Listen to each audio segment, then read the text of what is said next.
The morning sun stretched across the Texas plains like gold poured over glass.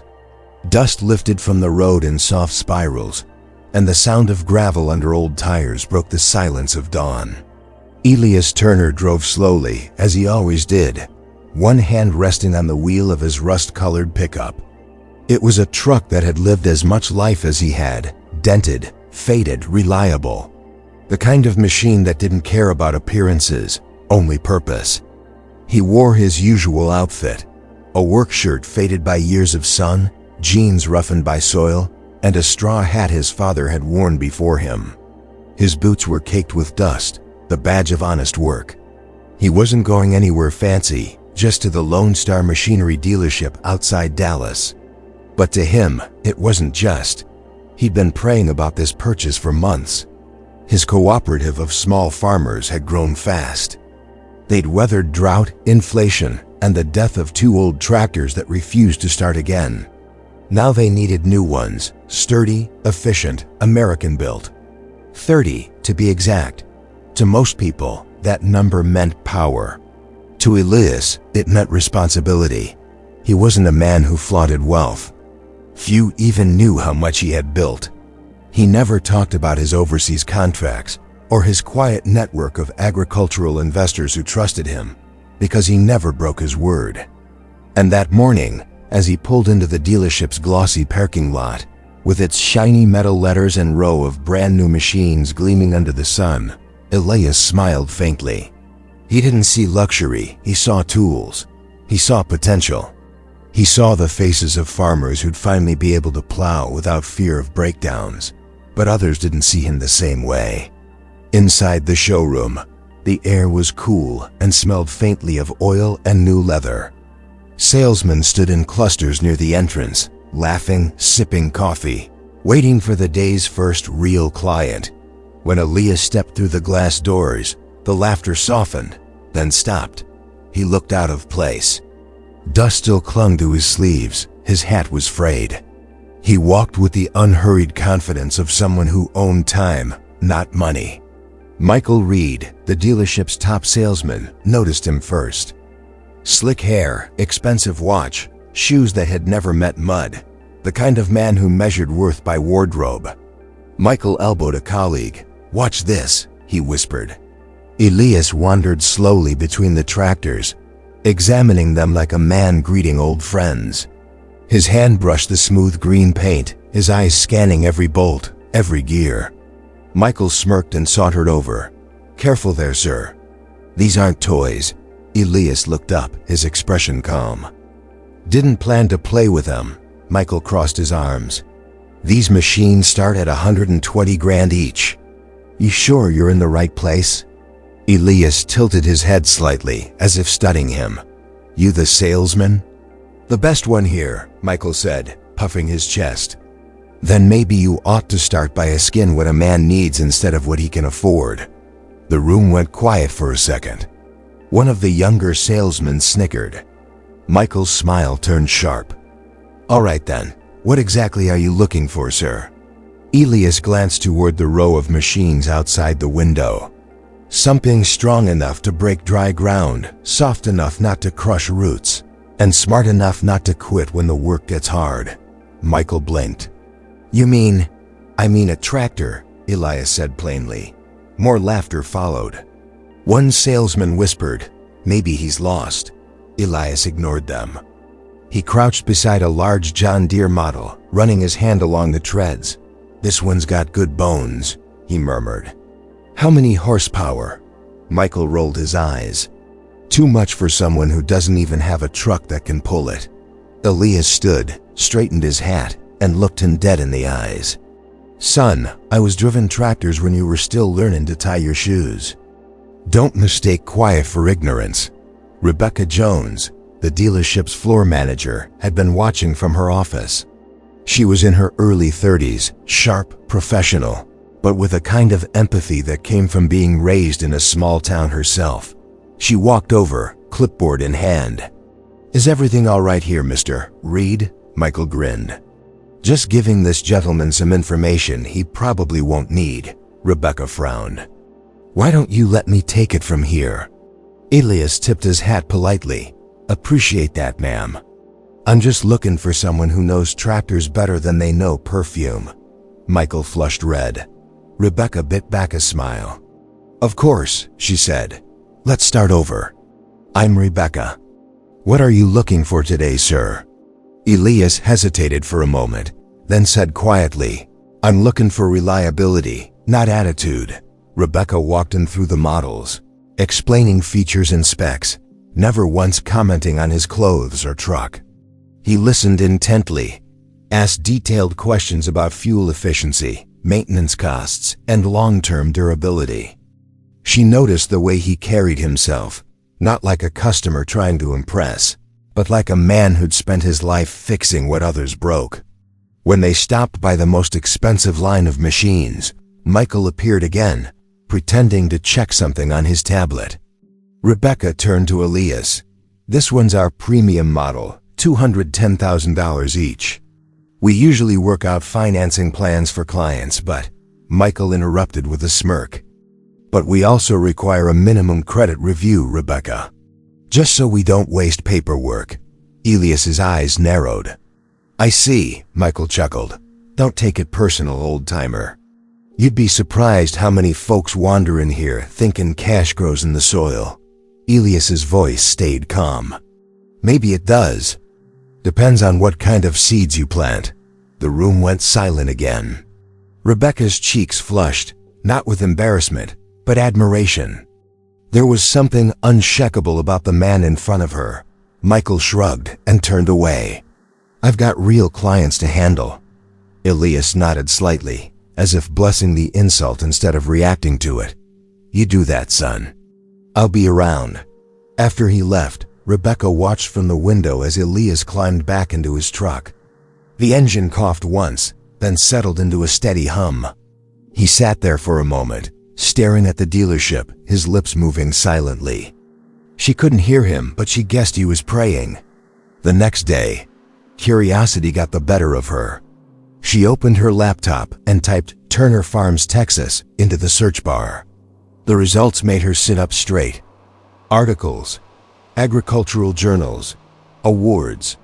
Turner Farms partners with European investors for sustainable expansion. Texas farmer builds empire through ethical leverage and faith-based business principles. From slave roots to global growth, the Turner family legacy. Rebecca blinked. The man who'd been laughed out of her store wasn't some poor ranch hand. He was one of the most respected independent agricultural investors in the region, known for quietly funding cooperatives, employing hundreds, and building community projects across rural Texas. She clicked a video interview from a local station. Elias sat under a tree, speaking softly to a group of young farmers. "My granddaddy used to say, they can take your tools, your land, even your freedom. But if they don't take your faith, they didn't win." Rebecca exhaled slowly. "My God." She looked toward the sales floor. Michael was bragging loudly to another client. The memory of his laughter from the day before twisted in her stomach. That evening, when she got home, Rebecca couldn't stop thinking about Elias, his calmness, his eyes that seemed to see past pride, the way he never defended himself, only the truth. She poured herself a cup of coffee and opened her journal. "Humility doesn't shout," she wrote. "It waits for the echo." Outside, thunder rolled over the horizon. Meanwhile, back at his ranch, Elias parked his truck near the barn. The smell of hay and diesel filled the air. He sat for a while, staring at the wide-open field stretching toward the evening sun. His farmhands waved as they finished their day's work. He waved back. Then, slowly, he reached into his pocket and pulled out an old leather wallet. Inside was a photo. His father, Henry Turner, standing beside a single rusty tractor from decades ago. Elias smiled faintly. "We came a long way, Papa." He heard his father's voice in memory, strong, steady, wise. "Son, never forget where you came from. Our people worked other men's fields once. Now we work our own. But pride is a crop that grows weeds if you don't keep it humble." Elias closed his eyes. "I remember." He stood, looked at the sky glowing orange, and whispered, "Lord, help me show them what a servant looks like when he's blessed." The wind carried his words across the fields. Tomorrow he would return to that dealership, not for vengeance, not for ego, but to teach a lesson that money couldn't buy. By dawn the next morning, the Turner farm was already alive with movement. The smell of wet soil mixed with coffee and diesel. Roosters crowed over the steady hum of tractors starting their engines. Elias stood at the edge of his property, a wide-brimmed hat shielding his eyes from the early sun. He loved this hour most, when the world still felt half asleep and all you could hear was work being born. "Morning, boss," shouted Samuel, his oldest foreman. "Mornin', Sam," Elias called back, watching the man hitch a plow to one of the older machines. "She's still running?" "Barely," Sam laughed. "You keep saying we'll get new ones, but I'm starting to think you mean after the rapture." Elias smiled. "Faith without works is dead, Sam. Guess it's time I put some work behind that faith." Sam grinned. "You talking about the tractors?" "Maybe I am." He looked toward the hills where rows of cotton waved like pale clouds across the fields. The land had been good to him, generous, stubborn, alive. But every acre carried history too heavy for soil alone. After breakfast, Elias went into his office, a small room lined with ledgers, maps, and a single framed photo of his father. The air smelled faintly of old books and cedar. He sat at the desk, opened a drawer, and pulled out a worn journal bound in cracked leather. His father's handwriting filled its pages, neat, deliberate, steady. The title on the first page read, "The Law of Honest Leverage." Elias had read it 100 times, but that morning he read it again. "Son, we came from men who worked under chains but still believed in freedom. Your granddaddy, Eli Turner, was born on a banker's field in Georgia. The man he worked for taught him numbers, not out of kindness, but control. But your granddaddy was watching for a lesson, not a master. He learned that credit is trust, and trust is the seed of every harvest." Elias closed the journal and smiled softly. He could still hear Henry Turner's voice, calm as scripture, sharp as a plow blade. "Ain't nothing wrong with debt if it's the kind that builds. But if it builds your pride, you just bought your own prison." Those words had shaped his life. After Henry died, Elias built the Turner Farms Cooperative using those principles. He partnered with small growers, took low-interest foreign loans, and taught local farmers how to multiply without greed, to treat profit as a servant, not a god. And every Sunday, he preached the same thing from the church pulpit. By mid-morning, the sun was high, and Rebecca Jones was still at her desk at Lone Star Machinery, pretending to focus on paperwork. But her thoughts kept drifting to the dusty man with the calm voice and the patient eyes, Elias Turner. The name now carried a weight she couldn't ignore. She had printed a few of the articles she found the night before. The one that stayed on her desk read, "The Turner Principle, Using Faith and Foreign. Investment to Empower Local Farmers." She read the quote highlighted in yellow. "We don't use leverage to grow pride. We use it to grow people." Rebecca leaned back in her chair. She couldn't remember the last time she'd read something so simple yet profound. Michael passed by her desk, humming, still oblivious to what she knew. "Why so serious, boss?" he teased. "Still thinking about our cowboy customer?" Rebecca's jaw tightened. "His name's Elias Turner," Michael laughed. "Right, Mr. Mudboots. What about him?" She looked up sharply.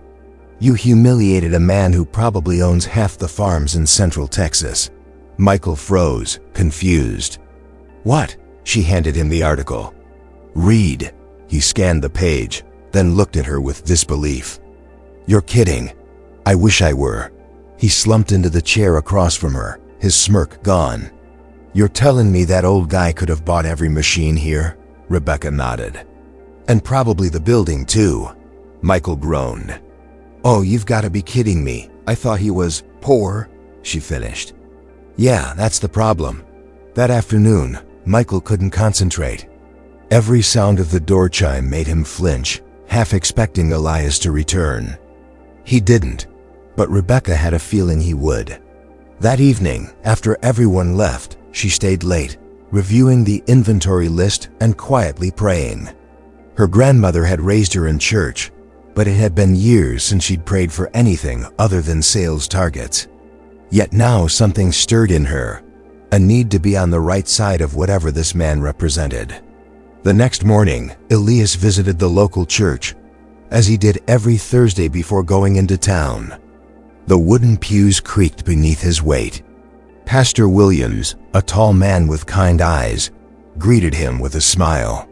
"Brother Elias," he said, shaking his hand warmly. "You look like a man on a mission," Elias chuckled. "Maybe I am. What kind of mission?" "The kind that tests folks' eyes more than their hearts." The pastor raised an eyebrow. "You planning to teach a lesson again?" Elias shrugged. "Not mine to teach. Just letting the good Lord write it." Pastor Williams laughed softly. "You always did believe the best sermons start outside church." "They do," Elias said. "That's where the lost are." They sat together on the pew for a while, sharing coffee and stories. The pastor asked, "You ever get tired of being underestimated?" Elias smiled. "I used to. Now I see it as a blessing. Gives me more chances to surprise folks with grace." After church, Elias drove back home and met with Samuel by the barn. The foreman was counting bales of hay when Elias approached. "Sam," Elias said, "how many farmers do we got waiting for new tractors?" 28, maybe 30. "Why?" Elias nodded slowly. "Then it's time." Sam's eyes widened. "You mean?" "Yep, we're going into town tomorrow. Lone Star Machinery.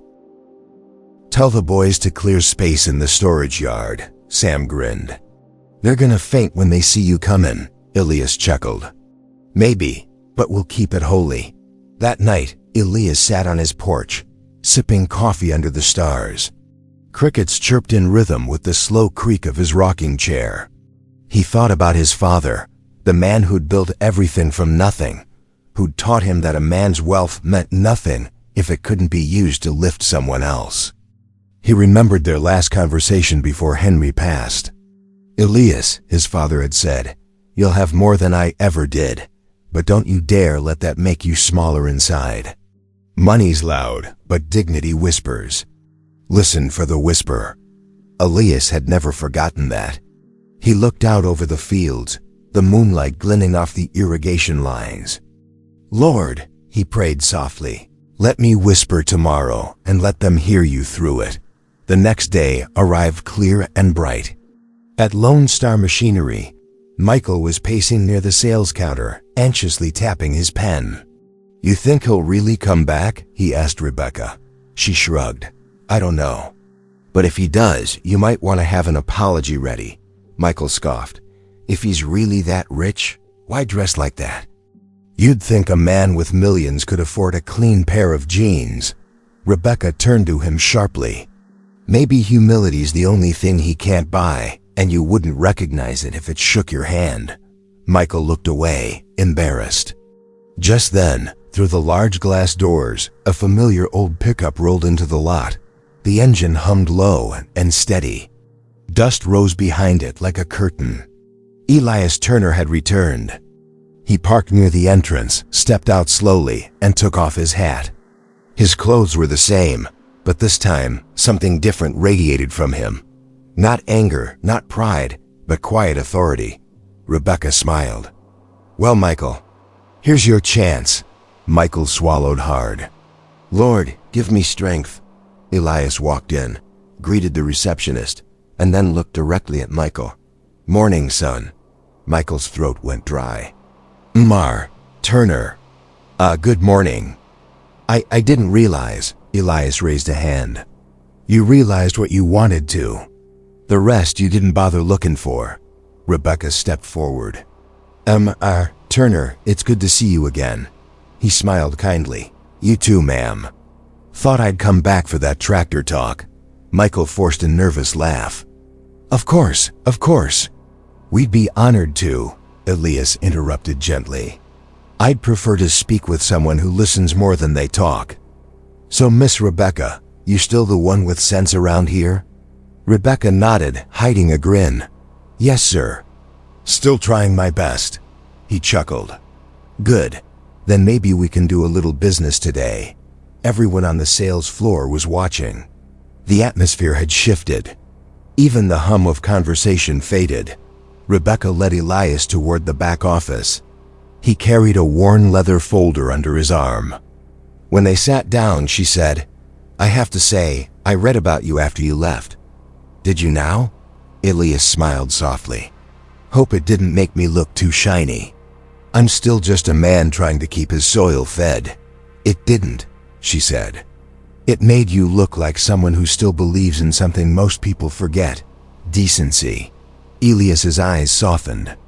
Then maybe the Lord sent me here for a reason after all. She leaned forward. How can I help you today? He opened the folder slowly, revealing neatly stacked papers, contracts, letters, and certified bank statements. I need 30 tractors, he said calmly. All paid in full. And I'll be buying them today. Rebecca's eyes widened. 30? He confirmed. Some for Turner Farms, the rest for folks who've been renting old ones too long. Rebecca sat back, stunned. Turner, that's an enormous order. Then it's a good thing I came prepared. He pulled out a checkbook and smiled. Let's get started. Outside the glass wall, Michael and the others stared, jaws slack. Elias didn't look at them. He didn't need to. He'd already made his point, and he hadn't raised his voice once. That moment was just the beginning. The real lesson was yet to come. The office went still for a few seconds after Elias spoke. Rebecca's pen trembled slightly in her hand as she processed his words. 30 tractors. Paid in full. That wasn't a purchase. It was a declaration. Turner, she said softly. I don't even know where to begin. Elias leaned back in the chair, his posture calm and unshaken. Then begin with honesty. That's where all good things start. Rebecca took a deep breath. All right, I'll prepare the order forms. It might take some time to get everything arranged. Take your time, he said. Patience grows better fruit. Outside the office window, through the glass walls of the showroom, the other salesmen stood frozen, whispering to each other. Michael, who had once strutted like a peacock between machines, now lingered near the door, pale as dust. Every word from inside the office cut through the glass like thunder. Rebecca stood and went to fetch the purchase manager. Elias watched her go, his hands folded neatly on the table. He wasn't angry. He wasn't smug. There was a peace about him that filled the room like sunlight through old glass. When Rebecca returned with the paperwork, he smiled kindly. You run this place well. You keep it honest. Don't lose that. The world's full of folks who think polish is better than purpose. She smiled. Thank you, sir. I think I needed to hear that. Most people do, he said. As she organized the contracts, she hesitated. Turner, if you don't mind me asking, why buy 30? That's more than most dealerships sell in a quarter. Elias's eyes softened. Because I'm not buying for myself. I'm buying for every man who's worked the ground till his hands cracked and still got told he wasn't worth a line of credit. The Lord's been good to me, Miss Rebecca. I reckon it's time I spread that good around. Rebecca swallowed hard. You mean you're donating them? Loaning them. At first, he said. Interest-free. Owned by the cooperative. Eventually, they'll own them outright. My father used to say, a rich man's money ain't his till it feeds someone else. Her eyes glistened. That's beautiful. He chuckled softly. That's Henry Turner. I just carry his echo. Half an hour later, the manager, a nervous man named Douglas, walked in with Michael trailing behind him like a schoolboy facing punishment. Douglas wiped his hands on his tie and forced a professional smile. Turner, my name is Douglas King, General Manager. It's an honor to meet you. Elias nodded. Pleasure's mine. I just want to personally thank you for choosing Lone Star Machinery, Douglas said. We take great pride in our customer service. Elias's gaze drifted toward Michael, who stood stiff near the doorway. Is that so? Douglas hesitated. Of course. Why do you ask? Because pride's a funny thing, Elias said, calm but direct. It's like a field full of weeds. It looks strong till you realize it's choking the good soil. Michael's face turned red. Douglas glanced nervously between them. I'm not sure I follow. Elias rose slowly, his hat brushing the edge of the glass wall. Your man there, he gestured to Michael, laughed at me the other day, called me poor, told me not to waste paperwork. Now I'm sitting here writing checks his whole year's commission couldn't match. The room went silent. Michael opened his mouth, but no sound came out. Elias continued, his tone gentle but firm. Now, I ain't angry. Truth is, I've been where he is. Young, loud, thinking the world spins on confidence. But confidence without compassion is just noise. Rebecca stood by, watching in awe. She had never seen someone rebuke another with so much grace. Elias reached into his pocket and pulled out his checkbook. The pages were worn, edges curled from years of use. He began to write with slow, deliberate strokes. When he tore the check free and placed it on the table, the sound echoed like a gavel. Douglas's eyes widened. Sir, this covers all 30 units, Elias smiled faintly. Told you I came ready. Michael looked at the check, then at Elias. His throat tightened. Mark Turner, I was wrong. About everything. Elias studied him for a moment, then nodded. You were. But wrong don't have to stay permanent. Pride's curable if you feed it humility. I'm sorry, Michael said quietly. Truly, I know you are, Elias replied. Now go treat the next man who walks in here like he's worth something before his wallet says so. Michael blinked rapidly, tears burning his eyes. He nodded. Elias extended his hand. Come on, son, shake on it. Lessons better learned when sealed with respect. Michael took his hand. The grip was firm, steady, human. When Elias released it, the younger man felt something he hadn't in years: peace. When the paperwork was complete, Douglas offered Elias a tour of the facility. As they walked through the showroom, employees peeked from offices, whispering. They saw the same man they had mocked now moving like an anchor of calm through their polished world. They passed a small lounge where a janitor, an older man named Luis, was cleaning the floor. Elias stopped, noticing the deep scar on the man's hand. That from working machines? He asked. Luis nodded shyly. Old harvester accident. I used to farm in Mexico, Elias smiled. So you know the language of the land? Luis nodded again, surprised. C-Center. Elias reached into his jacket pocket and handed him a folded envelope. The Lord told me to bless the ones who labor unseen. Take this and buy your daughter that guitar you told God about. Luis froze. How did you? Elias winked. He listens when you pray. I just happen to overhear sometimes. Tears welled in Luis's eyes. Gracias, Senator. As Elias walked away, Michael whispered to Rebecca, Did he just? Rebecca nodded, her voice trembling. Yeah, he did. By noon, news of the purchase had spread. Employees gathered at the windows as 30 massive green tractors were pulled from the storage yard and lined up in perfect formation across the parking lot. The sun glinted off their polished steel, and for a moment, the scene looked almost biblical, like a parade of blessings rolling into existence. Elias stood at the front, hands in his pockets, watching. Rebecca joined him, her heart pounding. This is going to change lives, she said softly. He nodded. That's the idea. Money's just a tool, like a plow. It's meant to dig up hope, not bury it.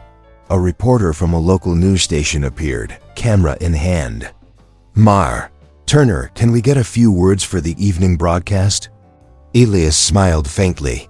Sure thing, but keep it short. I got cows that don't like waiting for dinner. The reporter chuckled. Of course, so what inspired this massive purchase? Elias looked at the camera. Once upon a time, my granddaddy plowed fields he didn't own. My daddy taught me that true ownership ain't about land, it's about legacy. So today, I'm just passing that lesson along. The reporter nodded. And what do you say to people who might have underestimated you when you first walked in here? Elias grinned. I'd say thank you. They reminded me that humility's worth more than approval. The Lord don't measure a man by how clean his boots are, just by whether he's standing on truth. Rebecca smiled, her chest swelling with pride. It wasn't her story, but somehow she felt part of it. After the interview, as employees began taking photos of the tractors, Elias asked Douglas to call everyone together. Within minutes, the entire staff, mechanics, clerks, cleaners, and salespeople, stood in a semicircle around him. He rested his hat on the counter beside him and spoke in that calm, grounded tone that seemed to slow the world down. I didn't come here to embarrass anyone, he began. I came here to buy machines that'll feed families. But along the way, I saw something deeper.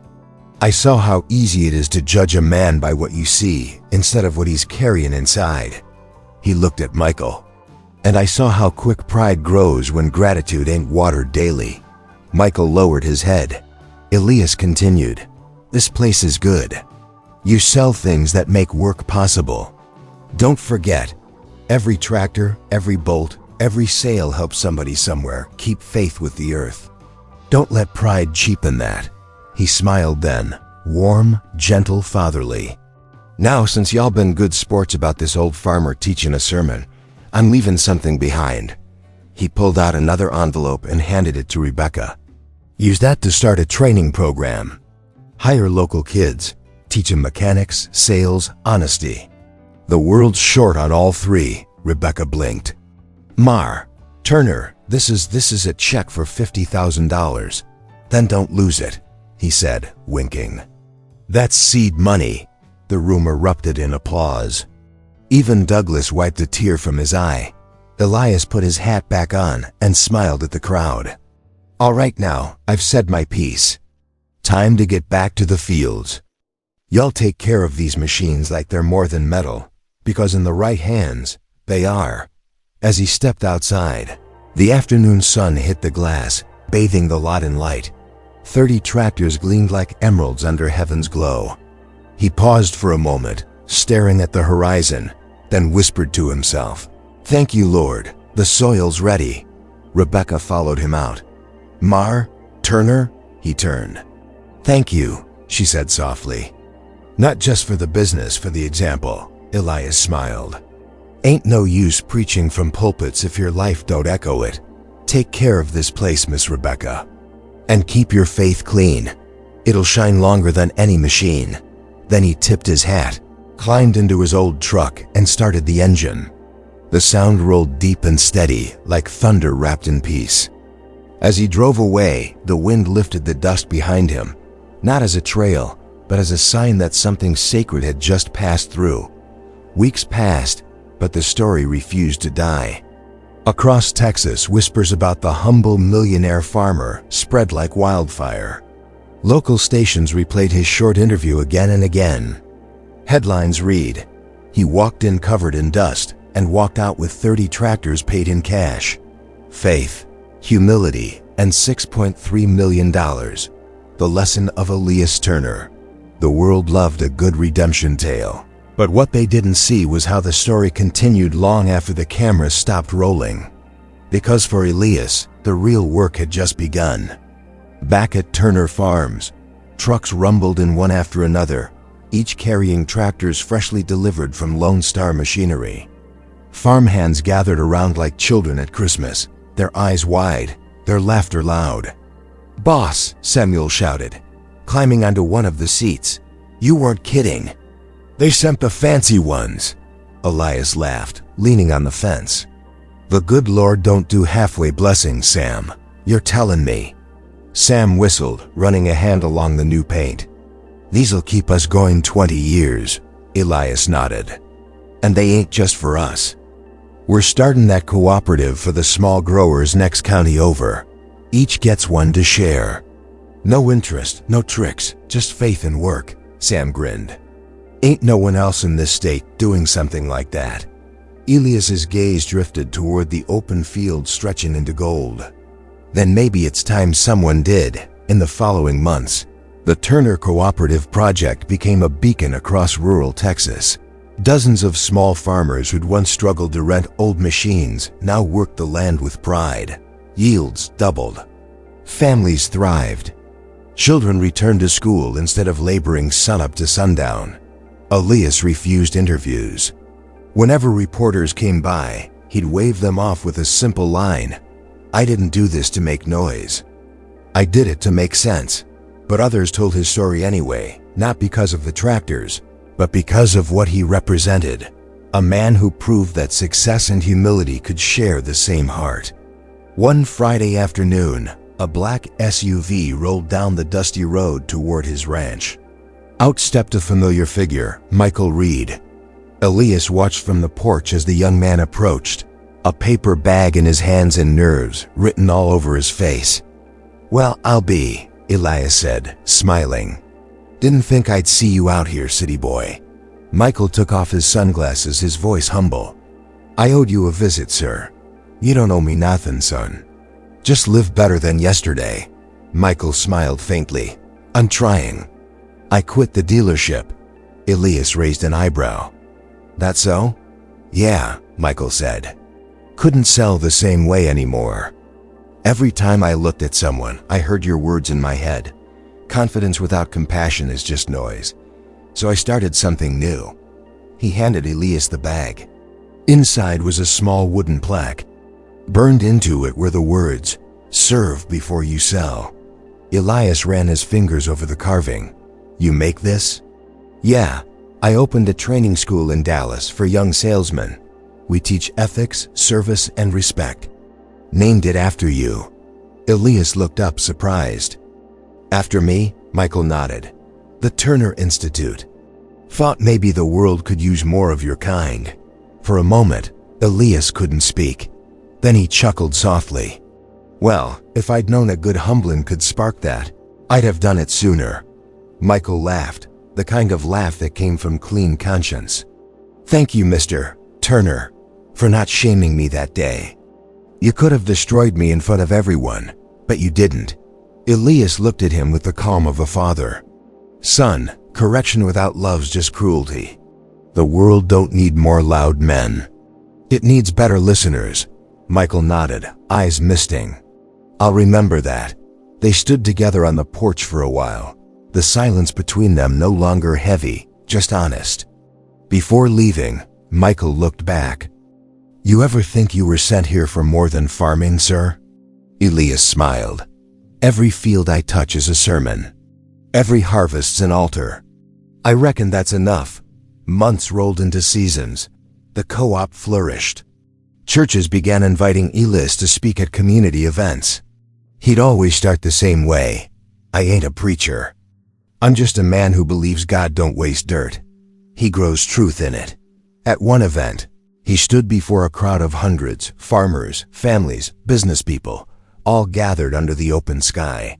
He spoke about legacy, about his father, about the long road from slavery to stewardship.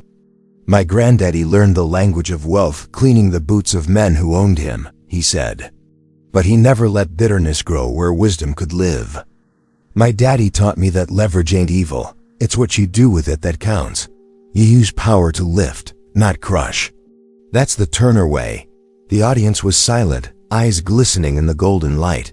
A young man raised his hand. "Mr. Turner, how do you keep faith when people treat you wrong?" Elias smiled. "You don't keep it, you plant it. Let God water it with time." The crowd erupted in applause. Rebecca, who'd been sitting near the front, wiped her eyes. After that first deal, she had kept in touch, writing letters, visiting the farm when she could. She'd become like family. One day, Rebecca drove out with news. She found Elias sitting beneath the old oak tree near the farmhouse, Bible open on his lap. "Mr. Turner," she said, smiling. You remember Luis? The janitor from the dealership. Sure do, he said. How's he doing? Better than ever. He started a small tractor service shop with that money you gave him. Hires high school kids to learn repair work. His daughter's in college now, studying music. Elias grinned. Well, praise God. Guess that guitar was the right start after all. Rebecca nodded. It's amazing, isn't it? One act of kindness, and look how far it's spread. Elias closed his Bible. Kindness is the only crop that never stops growing. But even good seasons end. By winter, Elias's health began to fade. Decades of labor under the Texas sun had worn his body down.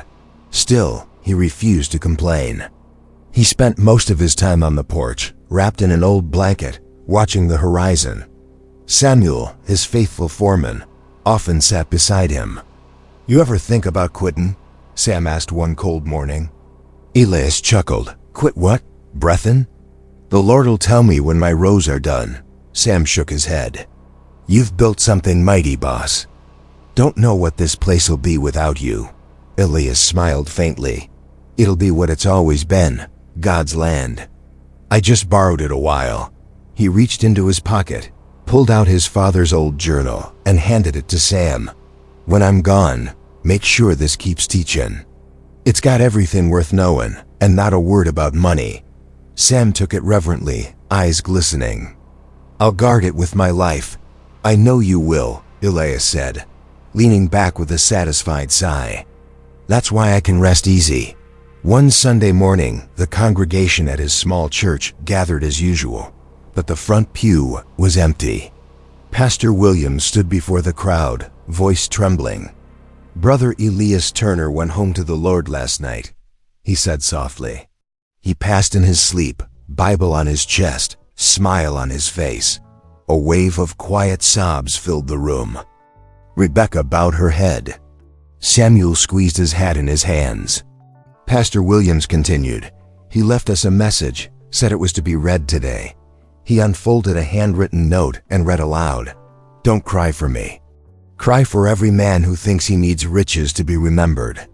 I had enough love, enough lessons, enough grace. Tell the young ones this. Money's a tool, faith's a compass, and humility's the road. If they walk that road long enough, they'll find God waiting with the harvest. The church wept, not from sorrow, but from the holiness of truth. Years later, a bronze plaque was placed outside Lone Star Machinery, right beside the showroom entrance. It read, in memory of Elias Turner 1948 to 2022, he walked in covered in dust, and left the place changed forever. Never judge a man by the mud on his boots. It might be the soil of his blessings. Rebecca visited every year, laying sunflowers at the base. Michael, now older and running his training institute full-time, often joined her. Still feels like he's watching us, Michael said once. Rebecca smiled through tears. He is. Every time someone chooses kindness over pride, he's right there. At the Turner farm, Sam still managed the fields. Children of the cooperative members came to learn about planting, stewardship, and legacy. On the barn wall hung a faded photo, Elias smiling beside a line of brand new tractors.